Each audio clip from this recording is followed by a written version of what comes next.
Good morning, everyone. On behalf of the Canadian Institute of Ukrainian Studies at the University of Alberta, I would like to warmly welcome you to this roundtable from Chronicles to Testimony, Narratives of the Russo-Ukrainian War.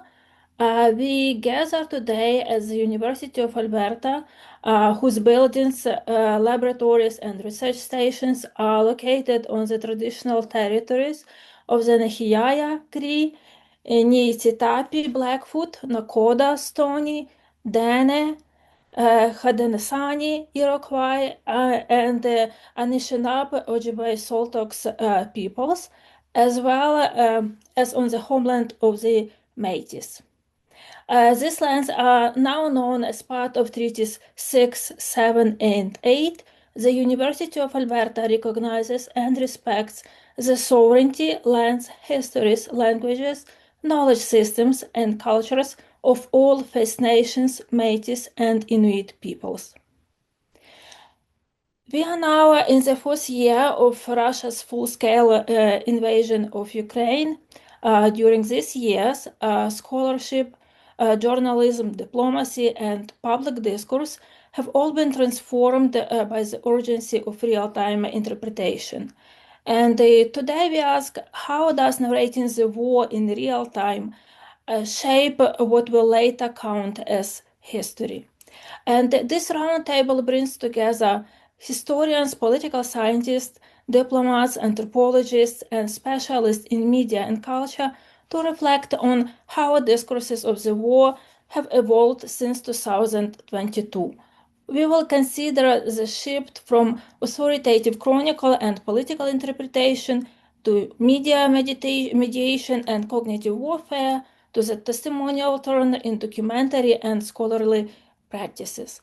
We will also explore tensions between narratives produced within Ukraine and those constructed elsewhere, and reflect on how translation, audience, and disciplinary perspective shape epistemic authority.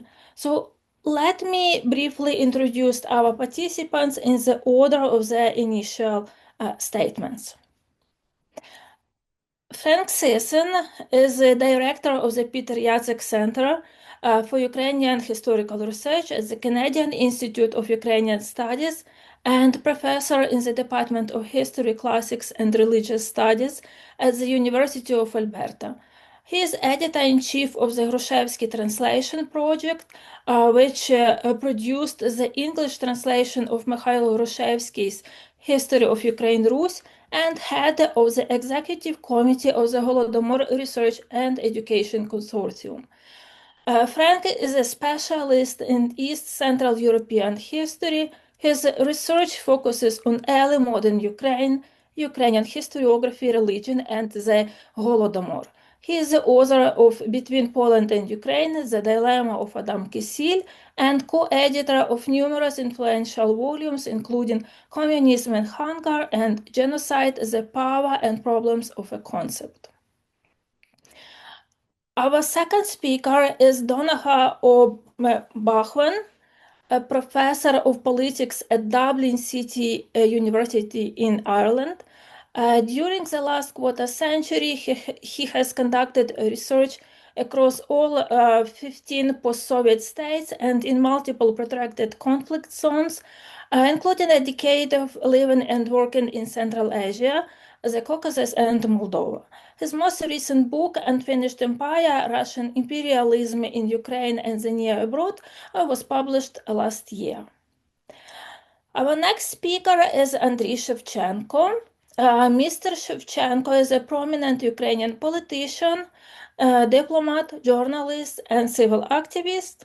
He co-founded the Fifth Channel, Ukraine's first 24/7 TV news channel, and worked with various media, including 1+1 and Voice of America. He was a member of the Ukrainian parliament from 2006 to 2014. He was the Ukrainian ambassador to Canada and the ICAO from 2015 to 2021. Following Russia's reinvasion of Ukraine in 2022, he co-founded the Media Center Ukraine to support foreign journalists. In 2023, he served as Deputy Minister of Defense. He is currently the head of mission in Ukraine at the Ukrainian World Congress. Natalia Khanenko-Friesen is an oral historian and cultural anthropologist currently serving in the roles of the director of the Canadian Institute of Ukrainian Studies and Gutsouliak Chair in Ukrainian Culture and Ethnography, both in the Faculty of Arts, University of Alberta. Her research interests include oral history and testimony production, diaspora studies, and vernacular transnationalism, post-Soviet and contemporary Ukraine. Natalia is the author of numerous publications, monographs, and collections of essays, including Reclaiming as a Personal, Oral History in Post-Socialist Europe and Ukrainian Otherlands, Diaspora, Homeland, Folk Imagination in the late 20th century. Natalia is also co-editor of Postal Censorship, Surveillance Resistance, 20th Century Ukraine and Letter Writing. Since February 2022, in her capacity as a co-president of Ukrainian Oral History Association, she coordinates a number of scholarly initiatives focusing on war testimony research, including hosting since 2022 the Summer Oral History Institute Witnessing the War in Ukraine in Poland. And finally, Oleksandr Pankieiev is the co-chair of Ukrainian ethnography in the Department of Modern Languages and Cultural Studies at the University of Alberta and director of the Cool Folklore Center. His research and teaching focus on Ukrainian ethnography, folklore, and cultural history, with particular attention to narrative, tradition, and community life. Thank you all for being here today. Each participant will have approximately 7 minutes for initial reflections, and I will signal when you have 1 minute remaining. Frank, I would like to invite you to begin by reflecting on the emergence of historical and religious narratives during the war, and particularly the role of religion in both internal Ukrainian debates and international discourse. Frank, please, the floor is yours. Thank you very much. I think I'll deal with 3 topics, 2 of them rather quickly, and then concentrate on the church. The first would be social sciences in contemporary Ukraine, the study of Ukraine after 1991, which was dominated long by discussions of regionalism, linguistic divides, and particularly rightist Ukrainian nationalism. That was a field which began to develop in new ways related to the electoral processes in Ukraine, that is, that Ukraine did change its presidents, and above all to the various revolutions culminating in the Maidan of 2014, all of which made for a rethinking in the field. I would argue it is a field that is developing anew at this moment, particularly over discussions of Ukrainian identity, relations between civic and ethnic national, discussions of where Soviet Ukraine and banal nationalism fit in the field, and a reevaluation of the role of Russian nationalism and its relationship to Ukrainian nationalism. Secondly, as a historian, I turn towards history and more towards what might be called academic history. History is a much more conservative field than most of the social sciences. Within the Ukrainian context, it long was divided between those who thought that populist history, or in this sense, history of the people, which dominated the 19th century, related to statist history, the so-called Derzhavnitska Shkola. I almost dismiss the Soviet historical paradigm because it fell apart rather quickly and long before Ukrainian full independence. But I think those of us in the West were quite surprised when some of our close colleagues, in this case Mark van Hagen, came up in 1995 with his essay, Does Ukraine Have a History? and argued against the national historical paradigm and argued for various transnational, borderland, colonial, and other perspectives. I think the other major element that affected after the 1990s understanding of Ukraine was what may be called the turn towards the imperial. Some seeing it as reflecting a new way of understanding the nations of the borderland, and others as a way of whitewashing the imperial history. I think what we are seeing now after the Putin in emphasis on Russian primordial history and on attempts to discuss Ukraine as somehow the product of Lenin in history is a new and much, I think, more critical vision of Russian imperialism and how they relate to Ukraine, and new concepts of nationalism and colonialism. And finally, a few comments on church affairs. Difficult to discuss because of the longue durée. We are dealing with a new conceptualization of what might be called the Russian Imperial or Russian Orthodox Church, and Orthodox relationship to the states involved in the war. With this comes new understanding by those in church studies of what might be called the separation in Ukrainian Orthodoxy between the autocephalous movement that arose at the beginning of the 20th century and the groups that wished to remain part of the Russian Church. Independent Ukraine was greatly influenced by the rebirth of the underground Ukrainian Catholic Church, and Ukraine as a state has been particularly important for the activity of Protestants in the south and east of Ukraine. But if I'm to turn to how the war narrative will affect us, I think I will begin with the Tomos of 2019, in which Constantinople's attempt to unify Orthodox in Ukraine was viewed as an assault by Moscow and as well by the Putin government. This led to an international split in the Orthodox world, which continues to this day. But really, the full-scale invasion brought about a crisis in the Ukrainian Orthodox Church that was still part of the Russian Orthodox Church, which did not even have the rights of autonomy. And since the Feofania Sabor of May of 2022, one has seen attempts of this church to somehow fit, while it is in a gray zone, not recognized by the international Orthodox community as anything but part of the Russian Orthodox Church, and now having split off from Constantinople. That's going to be a long-term part of the narrative. Meanwhile, the autocephalous, or Orthodox Church of Ukraine, in many ways is beginning to serve as a national church. And there would be those who argue that the Ukrainian government gives too much support for this church. And over this, there have been new discussions of issues of religious freedom.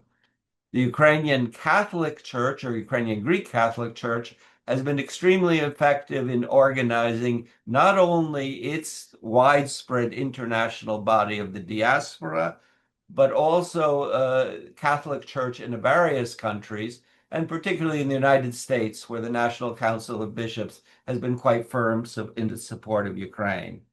I think most surprising to many in Ukraine has been the effectiveness of the Protestants, a rather small group in number, but extremely effective for two reasons. One, the brutal persecution of the Protestants in the areas occupied by Russia, and two, the effectiveness of Protestants in international lobbying. Although at the same time, some of these groups, particularly in the United States, are somewhat under the influence of a Christian nationalism, which makes them think that Russia represents their interests.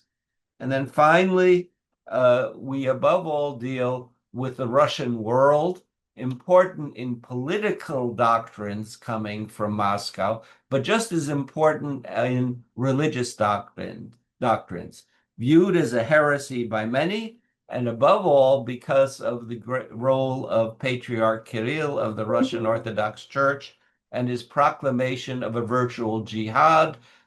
This will long divide discussions of where religion and the Russian tradition can fit within the Christian communities.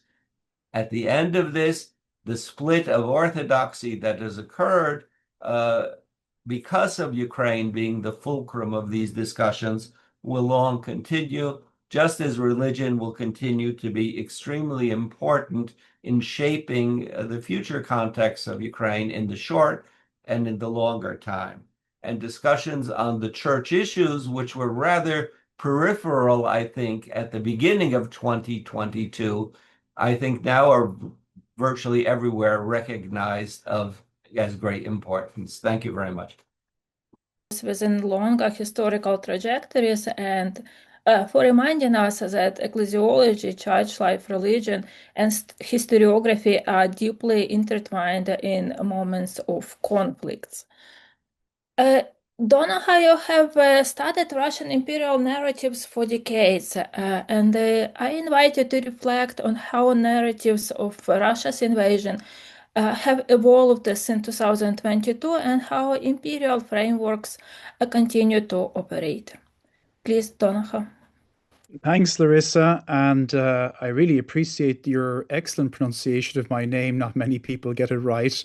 This very Irish name, and thanks to the Canadian Institute for Ukrainian Studies for inviting me to this webinar. And I say good evening, by the way, from Ireland. I know you're only waking up there in Canada, and I'm always struck by the way of the comparisons between Irish and Ukrainian history, and I've been involved indeed in research on that topic. We've both suffered, attempts at genocide, linguistic, cultural, and actual physical.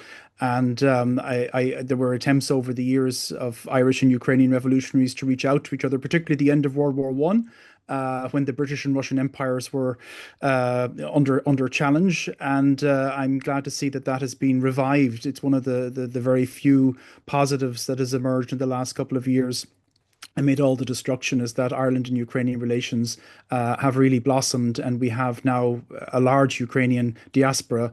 Unfortunate circumstances, but 2% now of the Irish population is Ukrainian, who've all come in the last couple of years. But I'm particularly grateful that you've asked me to think of this topic of narratives, because most of the time I'm involved in explaining what's happening in Ukraine to an Irish audience, and it's very much in the here and now, and you don't really get that much time to reflect. So when Natalia was outlining that it would be about narratives and how things have evolved, it made me reflect in a way that I don't often have the luxury of doing. And the thoughts that I put together were, I guess I divided it not particularly evenly into how things were reported or thought or justified in the Anglosphere, in the Western world generally, and in the Russian narrative, of course, which I've written about extensively, and just almost as an afterthought, unfortunately, but that's the way the world is, how it's been reported in the rest of the world, what's often incorrectly called the global South.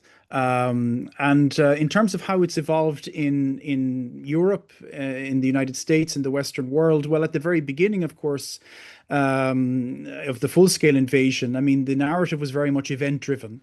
It was very descriptive, it was real-time reporting, and the narratives focused on documenting what was happening when it happened. So it was all about breaking news bulletins, a lot of people on the TV with battlefield maps and timelines, casualty counts, evacuation routes, humanitarian corridors. And the primary narrative themes, I think, were shock and disbelief, even though, of course, to seasoned Ukraine and Russia watchers, it wouldn't have been as surprising. But shock and belief were at the core, I think, of a lot of the reporting, this renewed large-scale conventional warfare in Europe in the 21st century. Russian aggression, of course, was another core theme, and this sudden breach of post-Cold War security norms. Again, this shouldn't have been so surprising to those of us who remember the first invasion in 2014, but as we know, that didn't have the same shock impression as the 2022 invasion did. And then, of course, Ukrainian resistance. This garnered a lot of admiration throughout Europe as a David and Goliath story. As you probably know, most of the embassies, all bar the Poles actually, left Kyiv in 2022 because they were sure that Ukraine would not survive. Everybody, or at least the political elites in Europe, by that action, indicated that they thought that Ukraine would succumb within days or weeks. So there was this great admiration, but still a sense that every day was unpredictable. And the dominant actors in creating the narrative, of course, were journalists on the ground, government briefings, and then, of course, international organizations such as the United Nations. And the purpose was to establish a basic factual record, to alert global audiences, and to drive immediate humanitarian and diplomatic responses. Then you find, I guess, once it became clear that Ukraine was not only resisting, but it was pushing back the Russian forces from Kyiv, and then, of course, later from Kharkiv and from Kherson. I think people had more time to develop interpretive frameworks, once that initial surprise had dissipated. And some of those core interpretive frames included things like aggression versus sovereignty, the violation of the UN Charter. Russia was portrayed as a revisionist aggressor and Ukraine as a sovereign defender. Democracy versus autocracy. This was a huge theme, particularly in Europe.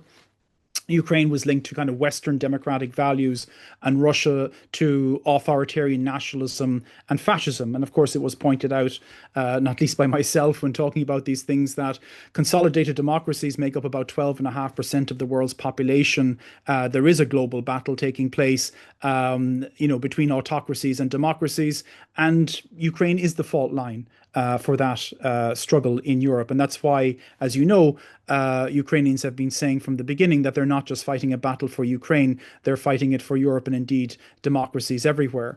Another core interpretive frame at the time was the architecture, the security architecture critique. There was an analysis of NATO enlargement, of course, for those who were critical of the Ukrainian position and the Western position, EU policy, and post-Cold War security guarantees, which of course had failed the Ukrainians going back to the 1994 Budapest Memorandum. And then, of course, you had the regular kind of focus on the strategy and theatre of war, focus on logistics and front lines and military capabilities. And in this phase of the war, the main political actors kind of encouraging narratives or fostering narratives were national governments and parliaments. And of course, I remember that Volodymyr Zelensky made, I think, about 30 addresses to national parliaments during the first year of the war, including to the Irish Parliament, though that one was virtual. He came to Dublin back in December in person. Of course, there were different analysis and think tanks. NATO, the EU, defense communities, they were core to the development of these kind of narratives. And then I kind of bring us up to the present day, where we are now, on the cusp, of course, of the fourth anniversary.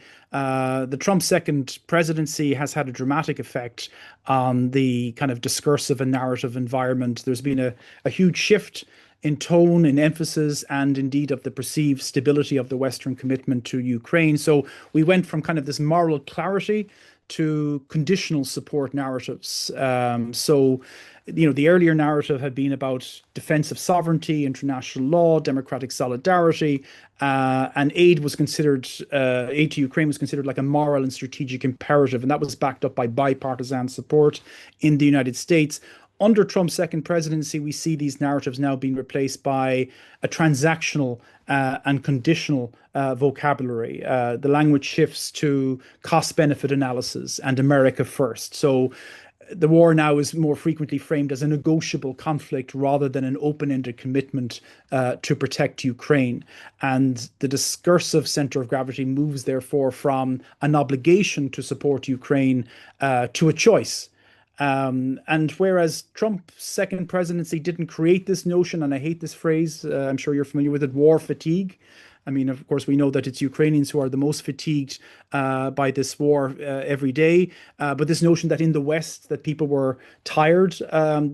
Trump's second presidency, his rhetorical style, his political base, it legitimized the public expression of this. And media ecosystems kind of responded to this by foregrounding domestic economic costs. As you know, Trump kept exaggerating how much support the US had given to Ukraine. He kept coming up with this figure of 350 billion, which of course was not true. There were the opportunity cost arguments, oh, what could we be spending the money on if we weren't giving it to Ukraine? And then, of course, there were comparisons with other previous prolonged conflicts. So fatigue, again, that word war fatigue, became an acceptable mainstream discourse in the narrative rather than a fringe discourse as it had been before, at least in the Anglophone media sphere. And you have the reframing of the conflict as kind of a deal-making exercise, and it's very personalized and leader-centric. The idea is that rather than this being an existential struggle for a European democracy, it's a problem solvable through executive will. And therefore, I think the consequence of this is that the negotiation narratives have gained visibility even when the practical conditions for settlement remain unchanged or have even worsened. In other words, there's been no improvement on the ground. As we know, more civilians have been killed in Ukraine this year than in any year since the beginning of the full-scale invasion. And yet we have less and less focus on that reality and more focus on Trump's random statements on his way to a helicopter or a social media posting the night before. So I guess I leave that part in terms of the West. I mean, the struggle now is really about how the war is being talked about. It's nearly as salient as the war itself. The Russian narrative, and I know I've already eaten up most of my time, so I'm going to not really dwell on that because you're quite familiar with the Russian narrative of demilitarization, denazification, opposing NATO and large. And we can deal with those one by one during the Q&A. I won't dwell on them now. Only to say that those have remained relatively consistent throughout the Russian media ecosystem. The one that's of course been downplayed was one that was, of course, amplified at the beginning, was this notion that Russia was invading to prevent genocide in Ukraine. That's been completely now pushed aside. The naked imperial objective is quite transparent. But as I said, we can touch on the Russian narrative because it's one I'm intimately familiar with from my own writings later in the discussion. Just mention briefly the global South, because I said it's normally not looked at. The rest of the world, of course, because of the power dynamics, they are unlikely, the countries in this region are unlikely to play a decisive role in how the conflict ends.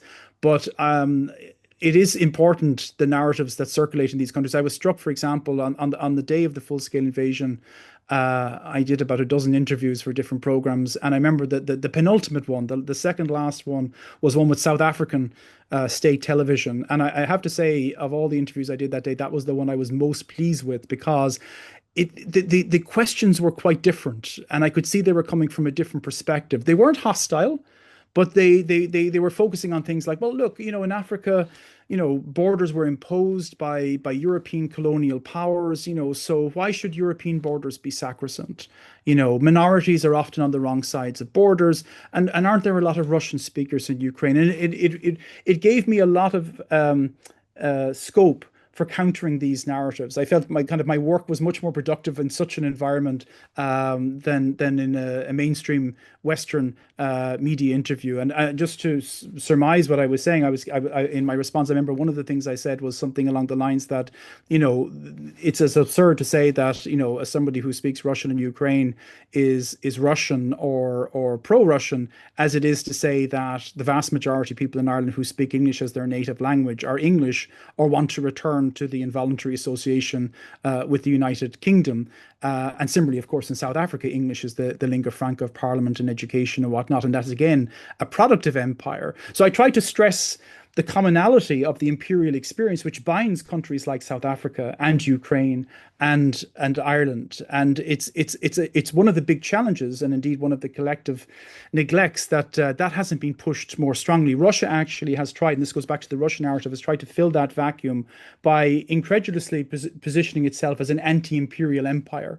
And Sergei Lavrov has spent a lot of his time in Africa pushing that narrative, implausibly saying that Russia has never had colonies, never had an empire.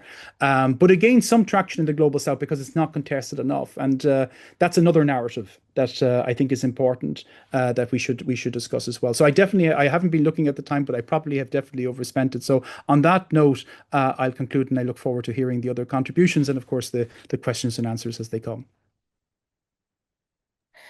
Thank you, Donnacha. Your emphasis on imperial continuity, on Russo-Ukrainian War as a war between democracy and authoritarian power, and it provides us with a very important micro-political frame.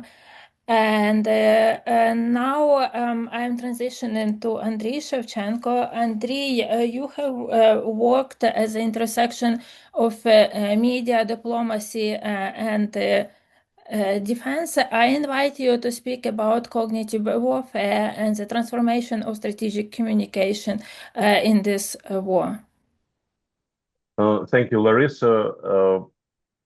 To put it in one sentence, I believe that in this war, the cognitive domain has moved from periphery to the center of strategy. And this means that it directly shapes outcomes on the battlefield. And to kick off this conversation, I'll just say three things. First, I think it's important to update our vocabulary. I use the term cognitive warfare because I believe that the definitions of disinformation or just information warfare are obsolete, and they do not reflect the current situation. The definition which I use to define cognitive influence, I would say that it's a deliberate impact on the collective will or collective consciousness of an adversary in order to push its political and military leadership towards decisions that serve your best strategic interest. And again, I think it's much broader than the old term disinformation or just information operations. Disinformation spreads falsehoods, while cognitive warfare has much broader targets. It targets perception, it targets trust, targets identity. So there is a very broad scope of things that can be targeted. Second, I would like us to entertain the idea that this is different from what we used to see or used to witness in the wars or conflicts for several reasons. First, because Russia has embedded this cognitive warfare into its military doctrine. It's not a communications accessory, it's an operational domain. We also see a radically different technological environment. I would say that never in the human history it has been so easy to influence so many people so quickly and at such low cost. And this is what makes the context very different from what we saw earlier. And finally, going back to this particular war that we're talking about, I would say that this is the reason why we can describe, one of the reasons why we can describe Russia's war against Ukraine as a war of a new type. It's entirely possible that the decisive factor in this war will be not purely kinetic, it may be cognitive. Well, Clausewitz at some point said that war ends when one of the two sides politically cannot bear it anymore. If war, and if that means that this particular war may be decided not only on the battlefield, but quite possibly rather in the cognitive domain. And we can apply this approach specifically to Ukraine and Russia, but also I was listening to what Donnacha was telling us about the global narratives And it's quite obvious that Russia is using this approach to address its global goals, global needs, strategic needs.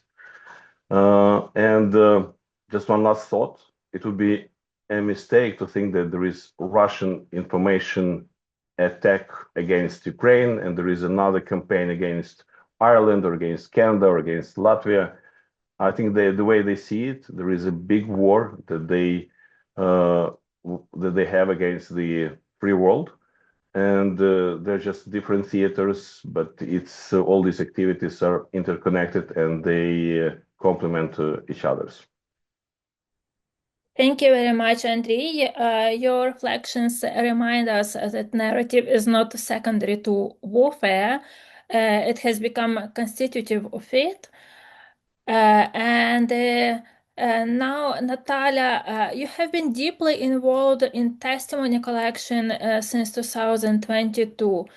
I invite you to speak about the testimonial turn and the epistemic authority of personal accounts. Thank you very much to all the speakers who have joined us and those who are attending this roundtable. Let me begin with the story. 2 days ago, Saturday, 7 a.m. in Edmonton, I'm attending virtually the second day of an annual conference titled War Scholarship Emotions. It is hosted in Chernihiv since 2023. And it brings annually, regularly, the entire community of Ukrainian field workers, documentarians who, since the very beginning of the full-scale invasion, went into the field to collect witness accounts of the war. I've been attending this conference for the last 3 years, and I even went there in person once. This year, it has been long 2 days of parallel sessions with numerous blitz-style presentations. Suddenly, I find myself perking up, putting down my pen and attentively staring in the computer screen.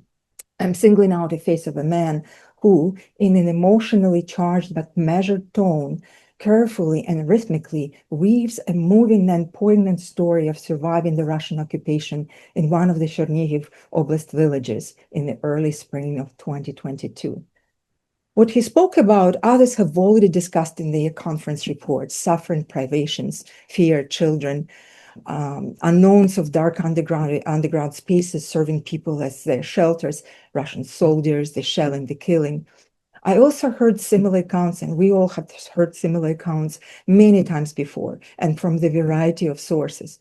Immediately after the Russian full-scale invasion, I also went into this mode of gathering war testimonies or accounts documenting its unjust course in the effort to expose its evil and genocidal nature to the world. And yet, I stopped doing what I was doing in the moment of that ending presentation in the conference, and I gave all my attention to his account. Factually, there were nothing new for me in what speaker was shared, but I was fully drawn in the space of his story, in the space of his testimonial giving. And I was not the only one. So this massive documentation of Russian-Ukrainian war that led to the testimonial explosion, of course, it's been on the way for the last 4 years. And before, if we start counting the beginning of the war, of course, in the year of 2014. Since 2022, many international initiatives were launched with intention to collect, preserve, archive, and share wartime testimonies. The first such initiative was our Summer Institute Witnessing the War on Ukraine that CIOS launched with partners in spring of 2022. We met in July in Krakow and offered seasoned and, importantly, newly minted testimony researchers space for professional growth and exchange. Ukrainian Oral History Association regained its strong position in the second year of the full-scale invasion, advocating for the methodologically sound and critically and ethically grounded research in this area. Other centers or other initiatives were on the go. I would mention Center for the Urban History in Lviv, which also since 2023 has been hosting a symposium, The Most Documented War, also providing space for critical dialogue on how to engage in its documentation. International initiatives aside, countless Ukrainian educational institutions, museums, archives, libraries, schools, media outlets, non-governmental organizations have all engaged into this high-speed race of mass production of Russo-Ukrainian war testimony. There are many other forms of witnessing and creating testimonies that are generated in public domain and outside of institutional efforts, but I trust Oleksandr might come back to some of those examples. So this race to amass as much testimony as possible signaled the arrival of a new testimonial turn in the production of knowledge in Ukraine in particular, now fully subordinated to Ukraine's war effort. And in the liminal and initially quite broken space of the wartime, Ukrainians found themselves in 2 or 3 positions as victims of the Russian aggression, as witnesses of what is going on around them, and many also have become documentarians as part of institutional effort or on their own accord. And this turn affected, of course, all segments of Ukrainian public discourse. Elsewhere, I spoke about testimonial spiraling in wartime reflectivity. So at the very base level, testimony collection, of course, remains to be important in the field of legal evidence documentation. This is the domain where the term testimony is used in its most, strict sense. And yet other forms of testimony have evolved or spiraled out of this foundational work, from personal to public, from documentary, say for legal or scholarly purposes, to artistic interpretations, from field stories to theater, literature, poetry, film, art production, from oral to written, to performed, to visual, from text-dependent to oral, say music, right? And visual, again, art. So this testimonial work that takes place within the domain of art actually is what translates and travels well across the borders. The outcomes of this work, books, theater productions, and especially films, reach out international audiences probably the most directly.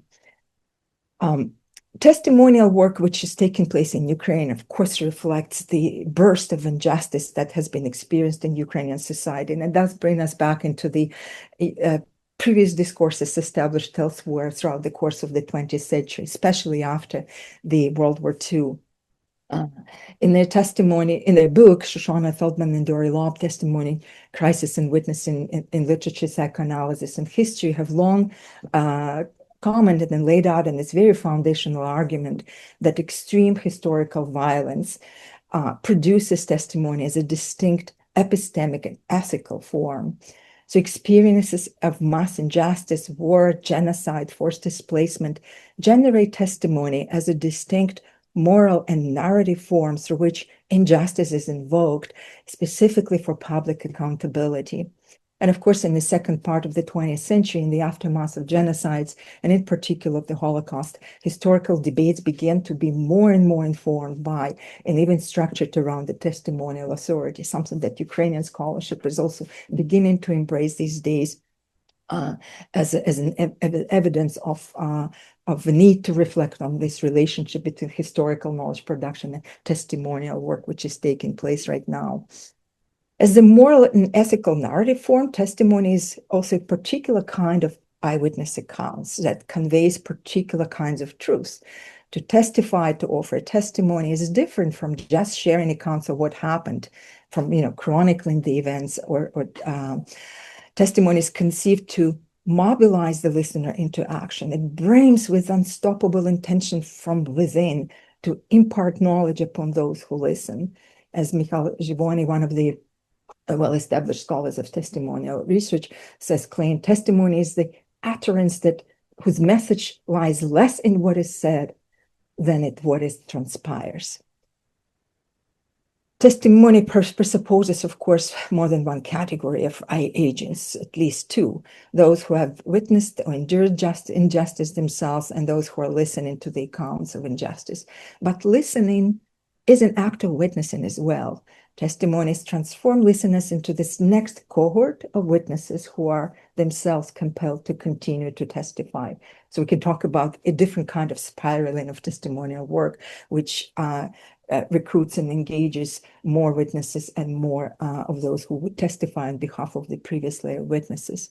And the moment the injustice is shared, this very moment transforms both the teller and the listener into the agent of social change. Testimony, thus, is a morally constructed knowledge. It's heavily, it's built on what is seen as truth in a particular historical momentum of the war, of injustice as it's being experienced, and it's meant to move us. So question remains, of course, what and how that particular body of knowledge, which is currently being so actively generated in the Ukrainian war context, how it will get translated into the academic or otherwise scholarly historical knowledge production. It's something I hope to come back in the second round of our conversations. Thank you. Thank you, Natalia, especially for raising the difficult question of when testimony becomes archive and when archive becomes historiography. Now our next speaker is Oleksandr Pankieiev. Oleksandr, you examine narrative, folklore, and propaganda, and I invite you to reflect on the evolution of Russian propaganda and the role of digital testimonies as counter-strategy. Thank you. Thank you for inviting me. And I will probably summarize a little bit what have already been shared with us by other speakers, and will build also my presentation on the really good ideas that we just heard, and particularly on Andriy's statement that we need to probably shift a little bit our vocabulary that we use and how we describe and also analyze what is happening in warfare. So, and particularly because we remember when the war started in 2014, when Russia attacked Ukraine, occupied Crimea, and also for the partially Lugansk and the Donetsk region, we used propaganda and in the sphere as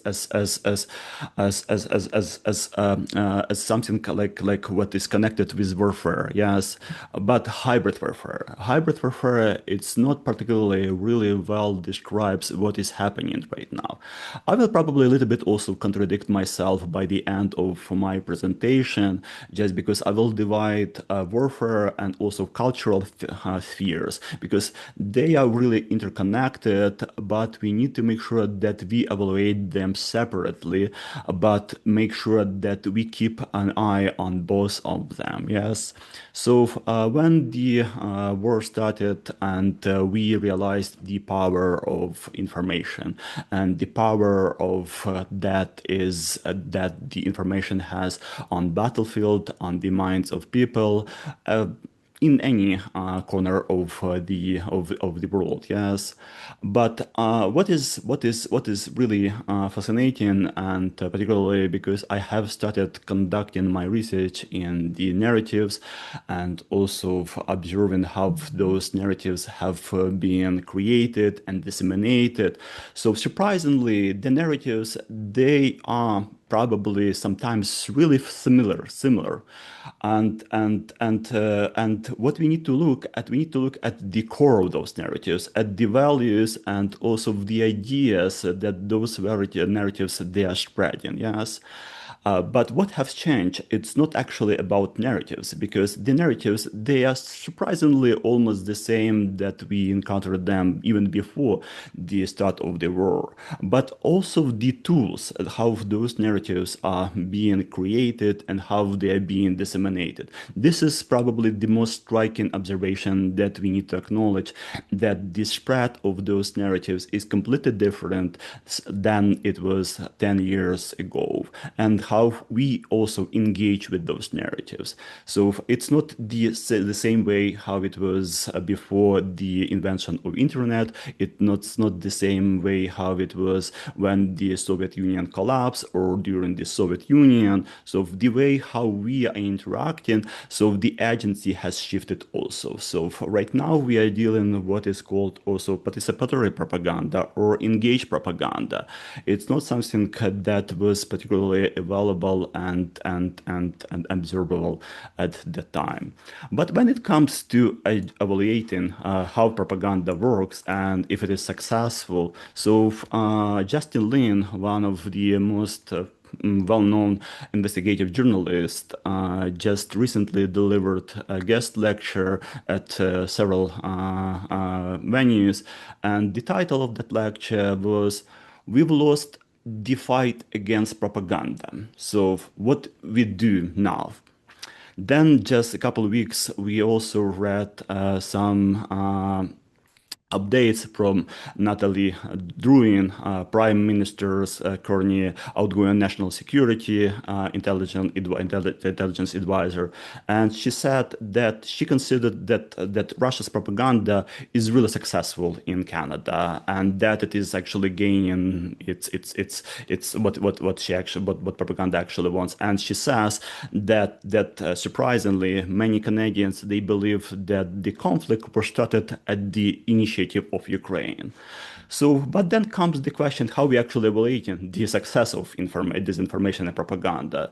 So, and that is also really important for us, that sometimes we need to make sure that we are shifting also our attention from how that disinformation is penetrating our country. And there is surprisingly that what Russia is using, it's not that Russia has developed.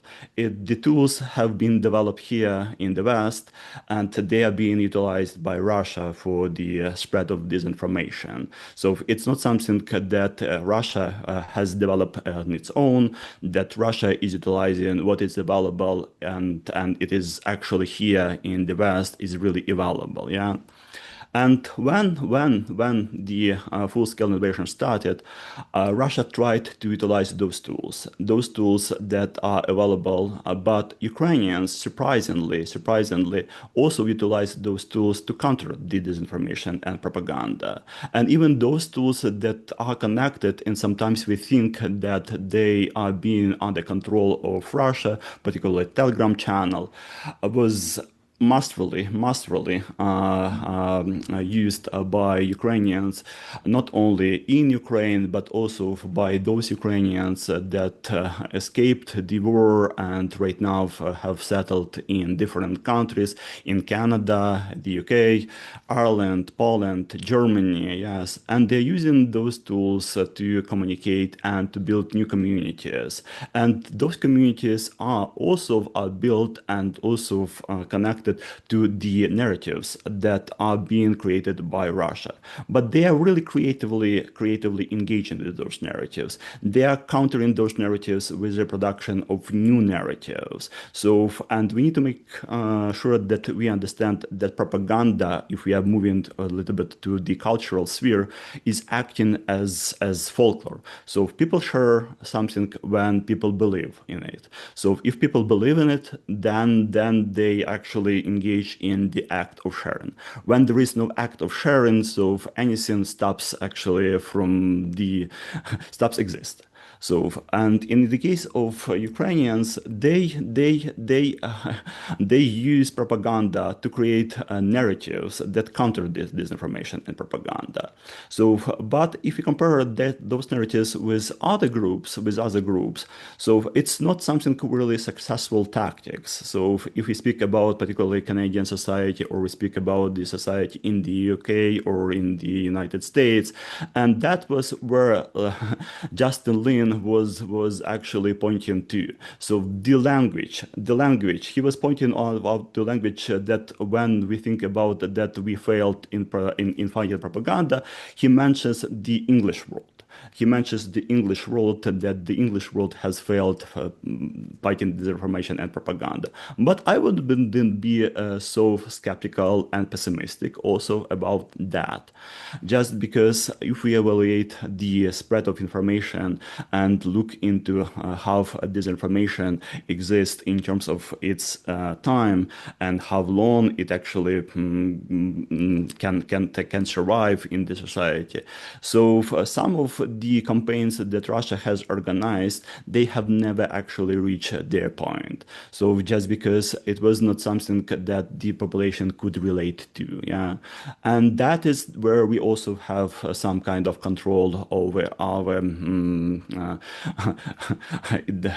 sphere of of informational sphere, because we can predict what kind of problems our society is facing and what kind of problems society will face in the future.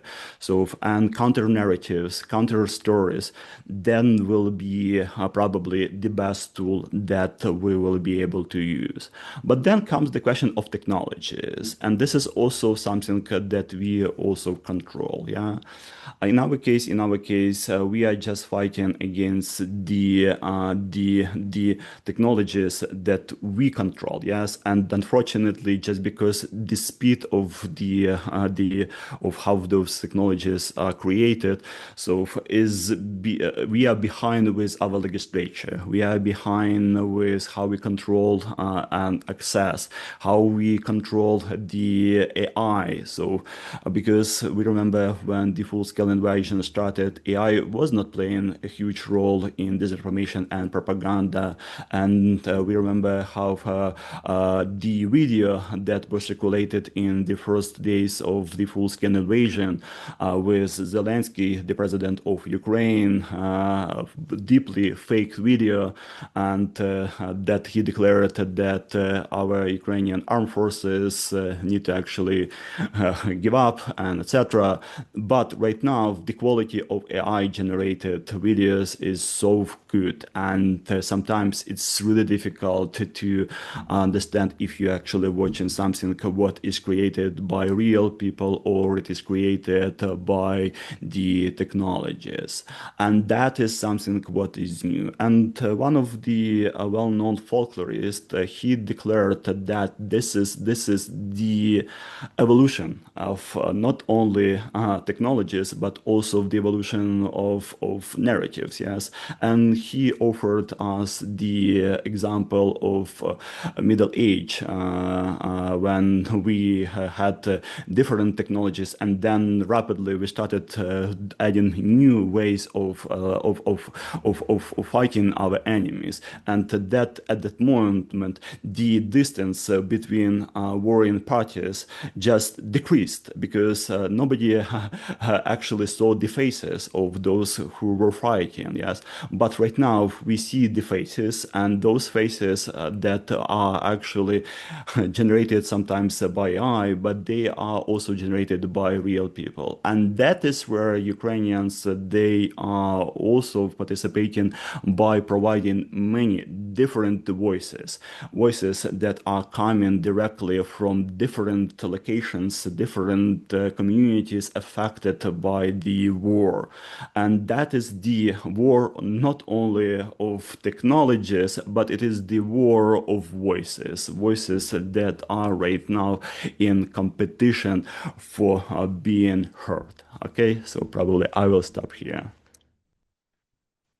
Thank you, Oleksandr, for emphasizing that Russia's core propaganda narratives haven't changed much since 2014, and the tools and participatory fast digital ways of creating and spreading them have changed so radically that we need new vocabulary and new ways to measure and respond to their impact. Now we move to a more dialogical exchange, and I will pose a question to each participant, and I would encourage brief responses and cross references, but please be concise because after this second round we will have a Q&A session, so I would like our audience to have time to ask and comment on what you were speaking about. Donnacha, what misconception about this war do you think has gained the most unwarranted acceptance internationally? Very good question, Larysa. I think the narrative of the so-called proxy war is one that's particularly negative and particularly widespread. And also that of NATO enlargement being the core reason for Russia's full-scale invasion. Speaking to you here, of course, from Europe, I mean, NATO has expanded dramatically since the collapse of the Cold War, from 16 countries to 32. It's doubled in size. And that has been mainly driven by the fear of small countries, usually around the same size of Ireland, if not smaller, who are looking for protection from Russia. So Russia creates essentially the need for this collective security. NATO, in many respects, was lacking a mission after the collapse of the Soviet Union, and many said it should be disbanded. It was the long queue of countries banging on the door to join because they realized that Russia's weakness was temporary. That's what reinvigorated NATO. So this narrative of somehow NATO aggressively expanding as if there was some kind of conspiratorial mission completely denies these small democracies of agency. They also have security concerns, and they, rather than it being NATO expanding eastwards, it was these countries expanding westwards, trying to escape the abusive cycle of history by joining both, of course, the EU and NATO. And this whole notion of a proxy war, therefore, is kind of a core aspect that NATO, essentially is using Ukraine to undermine Russia, and Ukrainian agency is therefore overshadowed. It creates this kind of leader-centric or great power-centric narrative which marginalizes Ukrainian political, civic, and military agency. And you see that with a lot of the narratives that have circulated, Putin's war or Trump's efforts for peace, and Ukraine is therefore portrayed as a geopolitical object rather than an actor with its own strategic decision-making. And that also necessitates underestimating the significance of domestic reforms in Ukraine, civil society mobilization several times in the last generation. And it misinterprets any resistance in Ukraine as externally manufactured, that they are somehow pawns in a larger geopolitical chess game. So I think this is a notion that's particularly pernicious, but it is rather popular on social media and also in the narratives that you find coming out, as I said, including in the global south, that they see this as not as a straightforward imperial invasion, but somehow Ukraine being utilized by greater powers. And of course, the best way to disprove that is just look at the last year when America has withdrawn completely its support from Ukraine. And of course, those who argue a proxy war narrative, therefore, it makes no sense for Ukraine to continue fighting. But Ukraine, of course, continues to fight because it's not a US war in Ukraine. It's the Ukrainians fighting for their own existence. And the other fact, of course, is that if it was all about NATO expansion or enlargement, then why wasn't Finland, of course, invaded or Sweden invaded during the last couple of years? Because, of course, Finland, by joining, doubled the NATO border with Russia. It's always been an obsession with Ukraine as part of Russia's so-called sphere of influence. And to answer your question, I think that's one. Of course, there are many false narratives circulating, but that's been one that I think is at the core of many who argue a pro-Russian position in the world. I have another question which is connected to my first question to you. Is there a dimension of the war that you feel is overlooked or marginalized in dominant media narratives? I think the genocidal aspect of this war, again, linking it to that NATO aspect, sometimes it's considered that Russia has rational security concerns that can be assuaged somehow. And unfortunately, most people in the West don't pay any attention to the Russian media, which is quite open for those who watch state television at night. It's quite open in the genocidal intent in Ukraine and the ways that Ukrainians are described. That this is somehow a nation that has been artificially stitched together. It's some kind of political Frankenstein designed to undermine undermine Russia, and that Ukrainians are somehow victims of false consciousness. They are Russians that have been led astray, and that therefore the only, solution is to eliminate Ukraine as a political project, because that's how it's described. And those Ukrainians who would survive the necessary assault would be kind of re-educated in some kind of educational camp. It's very Orwellian almost, but that is what radiates from the Russian media, and it's not fully understood in the West. When you hear these narratives of, Ukraine making concessions, as if, again, Russia's objectives were limited and could be assuaged by some concessions. It doesn't in any way fully appreciate the radical eliminationist logic of Russia's full-scale invasion of Ukraine. Thank you very much. Now I have a question to Natalia. Natalia, if today's testimonies are to become tomorrow's historical sources, how reliable are they are as evidence, and what determines when a personal account becomes testimony? And perhaps the most difficult question, when do testimonies stop being testimonies? Thank you, Larysa. I also hope to come back to a topic which I was not able to reflect on, which very much will help us to cover the question you've addressed. The way we can approach this question is to ask, what is the social life? What is the purpose of testimony overall, and that testimonial work which is taking place in Ukraine? We can distinguish at least two planes where it actually has its impact on a society, immediately here and now, within Ukraine, but most importantly, internationally. But testimony, as we know, is also hopefully will stay, and therefore in this context it becomes a building base. It becomes part of this base, archaeological base, upon which future historical research can be built.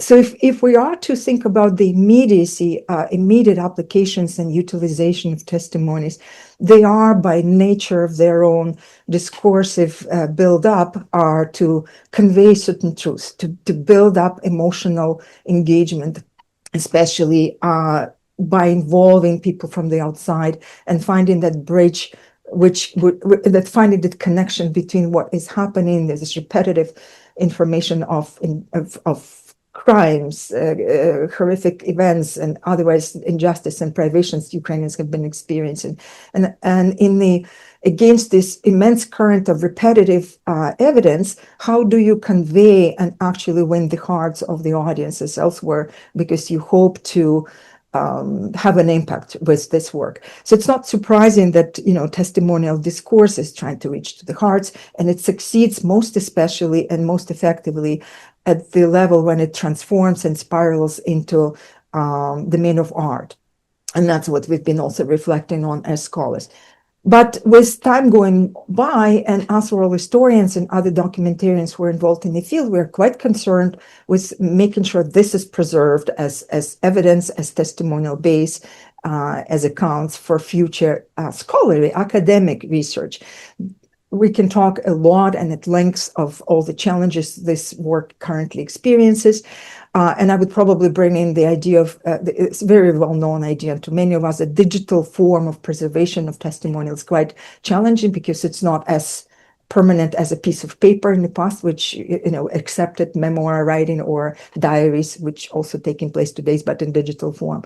So the concern which we have been seeing in the field is real and involves archivists and professionals, archaeographers, trying to figure out how to preserve this evidence in the professional way. Of course, thus, us in the field of oral history, we're very concerned with methodologically sound approach to the very generation of this testimony, so it actually will be useful as future historical record.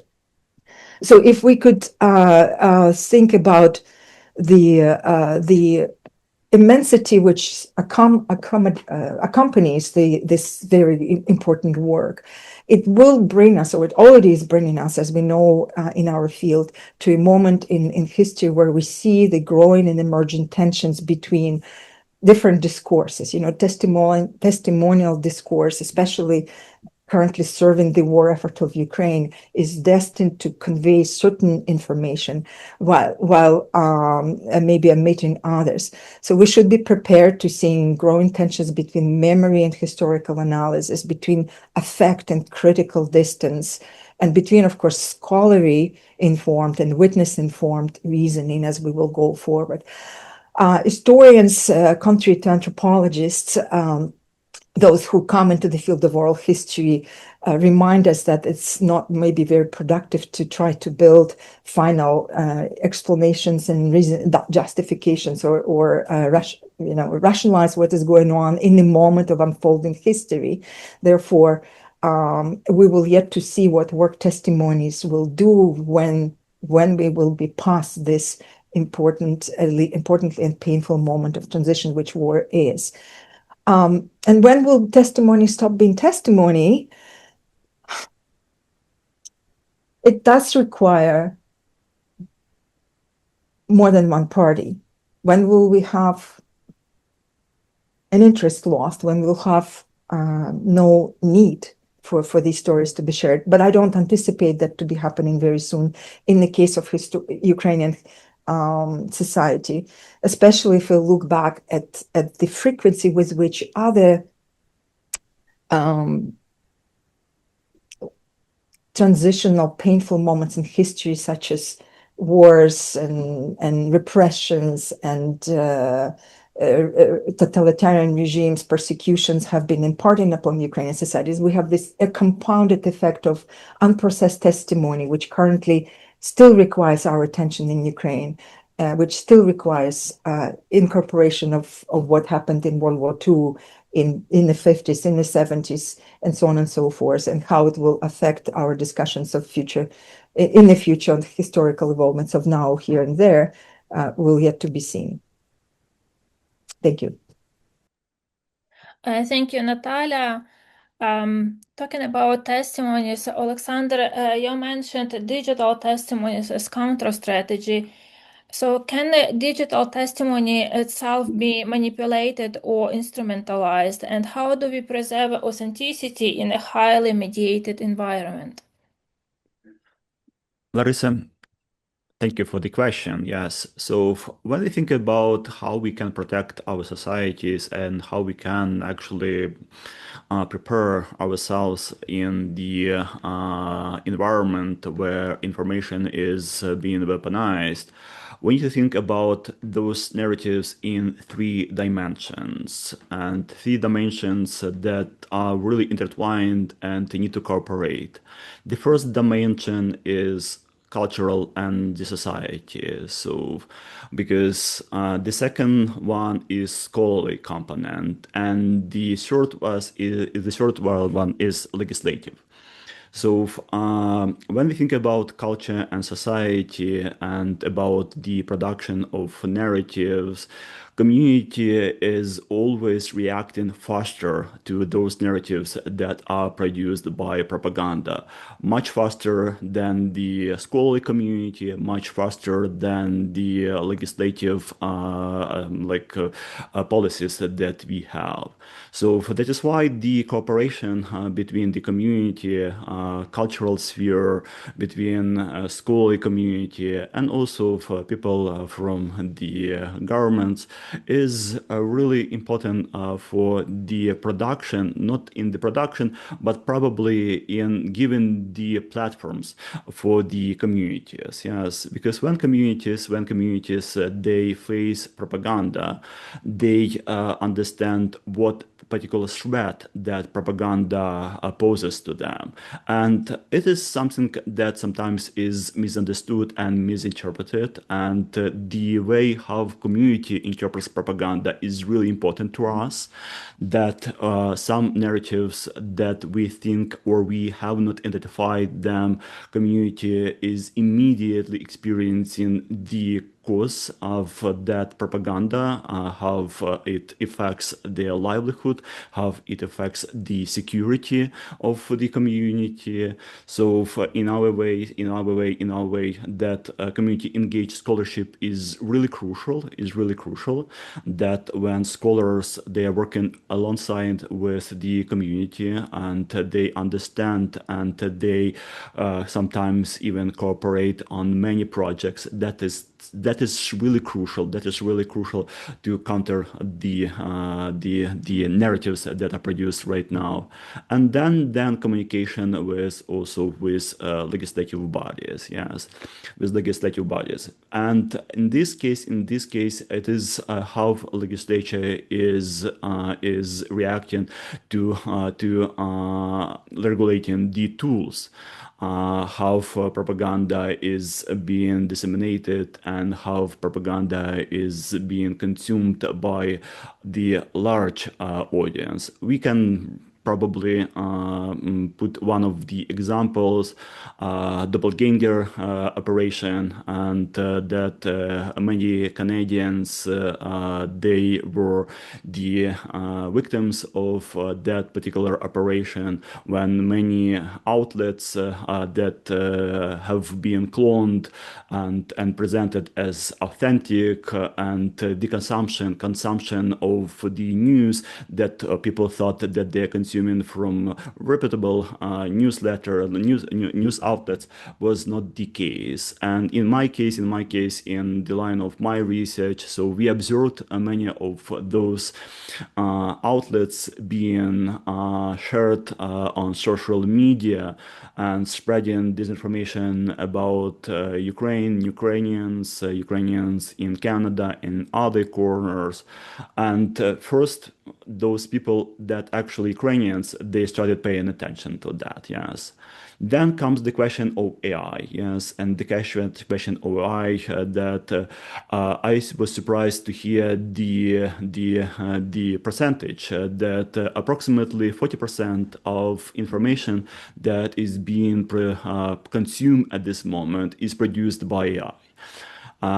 That is a huge number, 40%, yes, and in many cases, that is the problem, yes. How we identify, how we actually understand that the disinformation is being AI generated, yeah, and that AI also uses the real interactions with real people to make sure that it adopts the messaging strategies, narrative strategies, to make sure that it hits the heart of the problem, yeah.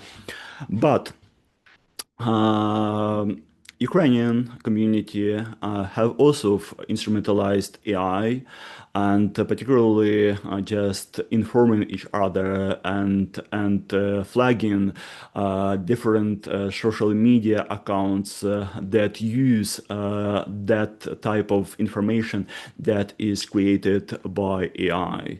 And for instance, one of the social media accounts on Facebook, on Telegram, about those Ukrainian soldiers that just escaped Ukraine because they didn't want to serve in the army, yes. And we see a flood of videos of those soldiers that they are providing false testimonies about Ukraine and their service.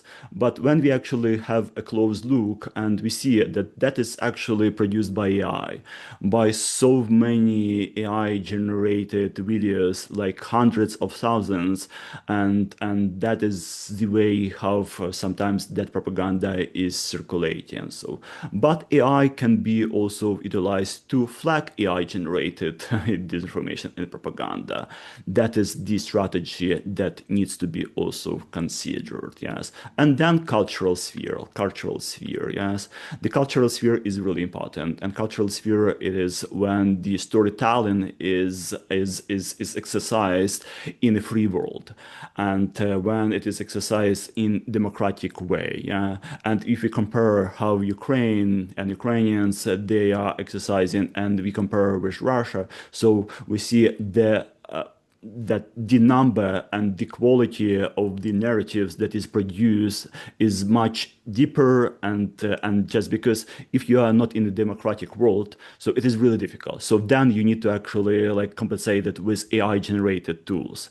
So, and that is the where we as scholars need to also pay attention to how we utilize those digitally born narratives and how we treat them, and what kind of methodology and theoretical framework we apply to analyze them. them and how we classify them in terms of what are the role they play in the shaping our understanding of the war and also of attitudes that are being created by those narratives. Yeah, thank you. Thank you, Oleksandr. Andriy, you described cognitive warfare as central to modern strategy. How does today's cognitive warfare differ from traditional information operations? And what does this shift require from governments and perhaps from the universities? What is the responsibility of the academic and intellectual community in such a landscape? Okay, first a couple of words on what we see really new. Let's start with this new technological context, new technological environment, which is crucial. And I think we've heard a lot about this in the last hour. The combination of massive social media penetration, algorithmic amplification, and universal internet access really created a very new information technological environment. If you add big data processing and artificial intelligence on top of that, you would really understand how different this is. So that's why I'm saying that never in human history we had a situation where you could so easily influence narratives on a massive scale in such a short time with such limited resources.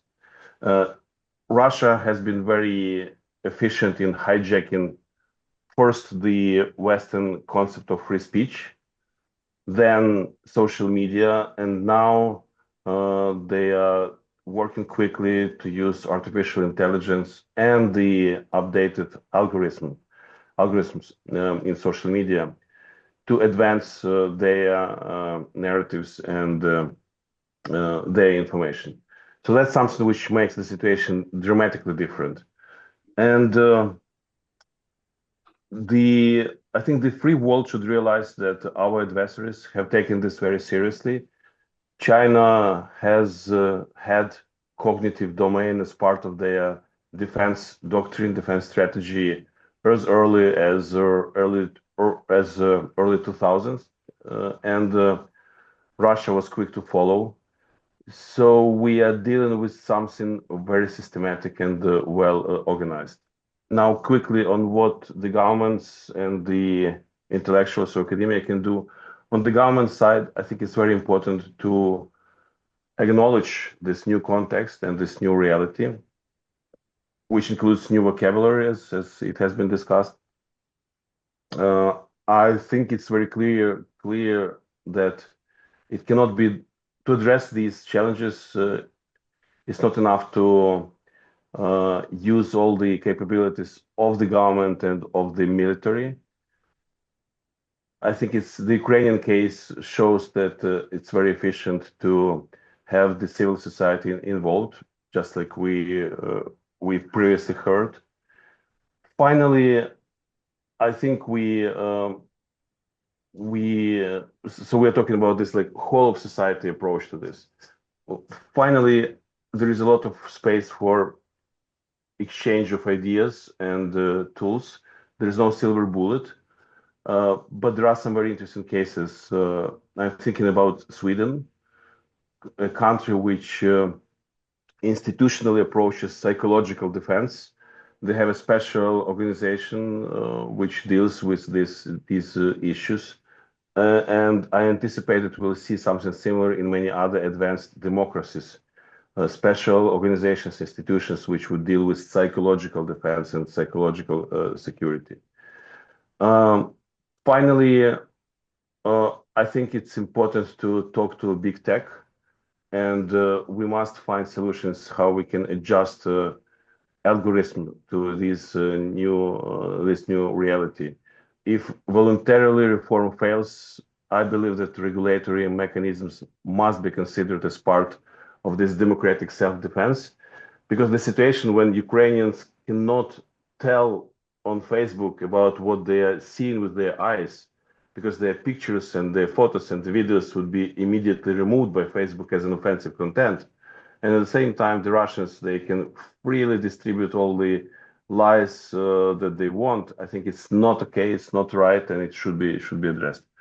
And on the academia side, on the intellectual side, I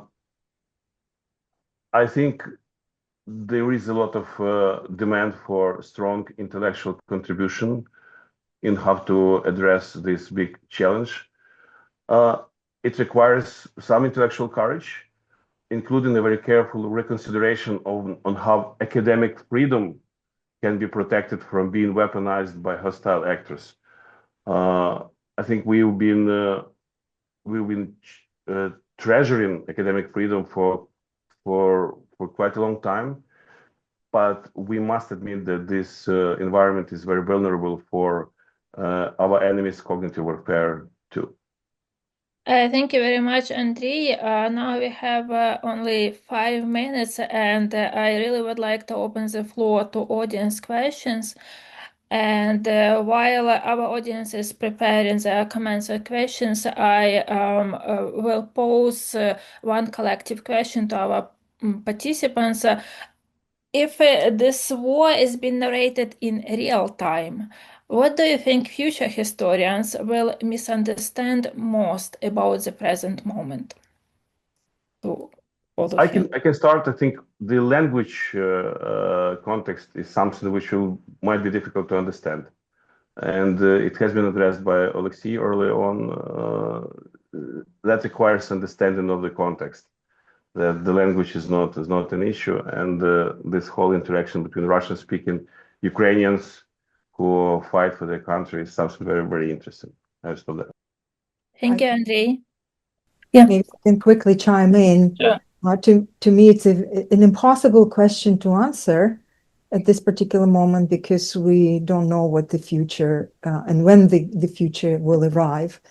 And in addition to the language, in linguistic terms, I'm worried about the digital production.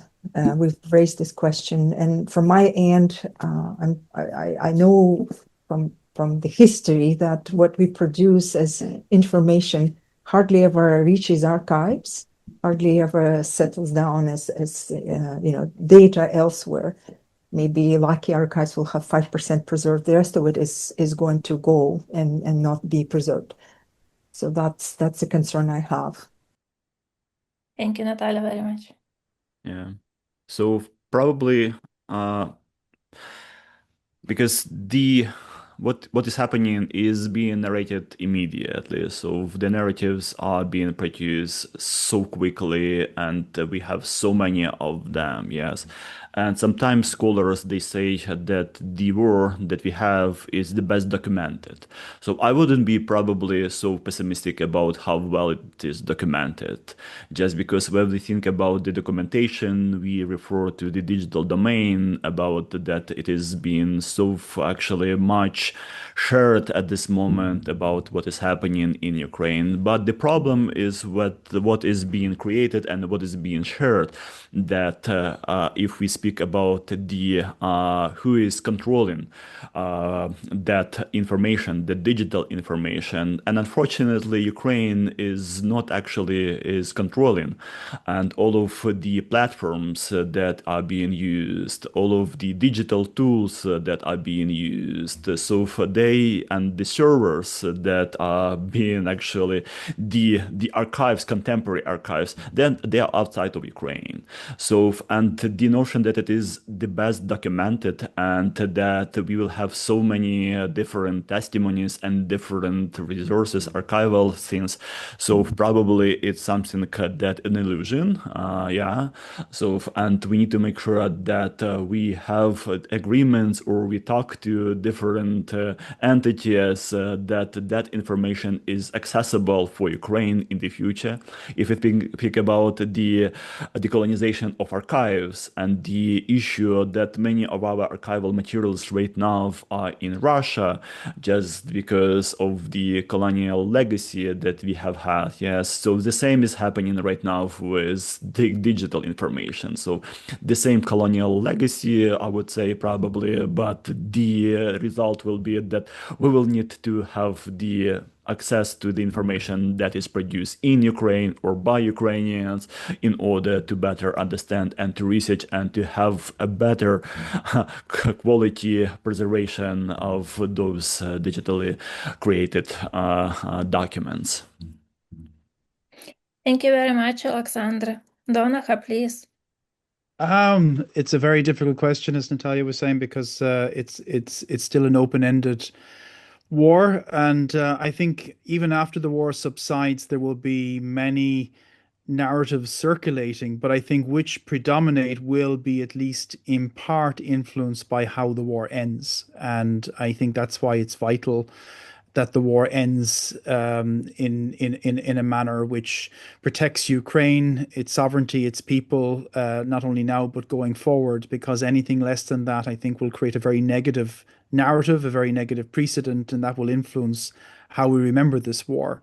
And so, yeah, that would be my, I guess, take. I tend to be a little bit more optimistic in the very long term, and I think all people who are historians at heart have this, because I'm old enough, of course, to remember the Cold War, and I remember how the Iron Curtain seemed immovable, and I remember the conflicting narratives, good Germans and bad Germans, and of course the uprisings in Hungary and in Czechoslovakia and in Poland, which were suppressed.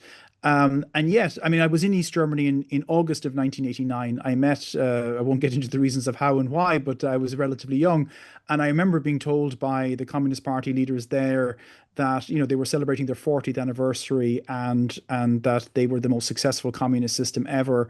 And they were quite assured of themselves. And then, of course, we know now in retrospect that they were just months away from complete and utter annihilation. So even if after the war we find that this is an imperfect peace and negative precedents have been set, and certainly that's the language that you sometimes hear in the Trumpian world, I'm not confident at all that this would be the dominant narrative in the longer term. And you only have to look at how many of the countries that were behind the Iron Curtain have now thrived as members of the EU and NATO to see how that can be transformed quite quickly. So, as I said, it's an open-ended question, but it's really important to get the ending of this war right.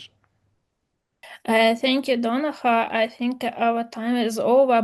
So probably I will move to closing the meeting, and I would like to return to our central question: how does narrating the war in real time shape what will later count as history? Today, we have heard about religion and imperial myth, cognitive warfare and perception management, testimonial authority propaganda, and digital mediation. And one theme that connects all contributions is this: narrative is not simply descriptive, it structures political possibility, it organizes memory, and it prefigures historiography.